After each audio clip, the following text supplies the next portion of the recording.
ভারতবর্ষের সব থেকে নোংরা শহর হাওড়া। এই হাওড়া শহরেরই মধ্যখানে রয়েছে বেলগেছিয়া ভাগাড়, যেটাকে আমরা বলে থাকি ডাম্পিং জোন বা বাংলা যদি বলি ময়লা ফেলার জায়গা। হাওড়া পৌরসভার সমস্ত ময়লা এসে একত্রিতভাবে জমা হয় এই বেলগেছিয়া ভাগাড়। ভাগাড়টার বয়স প্রায় 115 বছর। ভাগাড়টা এত বড় হয়ে গেছে যে ভাগাড়ের আশেপাশের জমিতে ধস নেমেছে।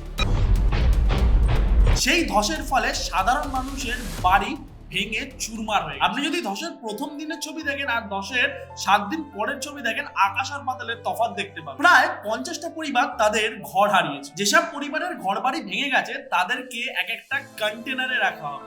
সব নেতারা আসছে, নিজেরা প্রেসকে বিবৃতি দিচ্ছে, তারপর চলে যাচ্ছে। কেউ সমাধানের কথা কেউই বলছে না। এই যে এত বড় ভাগাড়ের মিসম্যানেজমেন্ট, এর দায়িত্বটা কে নেবে? হাওড়া পৌরসভা।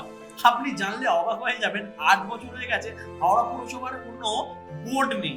মানে হাওড়া পৌরসভার কোনো কাউন্সিলর ইলেক্টেড হয়নি, 8 বছর হয়ে গেছে। এই অবহেলার দায় কে নেবে? এই মানুষগুলোর কষ্টের জবাব কে দেবে? চ্যানেলে নতুন হলে অবশ্যই সাবস্ক্রাইব করে যাবেন। আর যদি আপনি ভিডিওটা হাওড়া থেকে দেখেন তাহলে অতি অবশ্যই শেয়ার করবেন।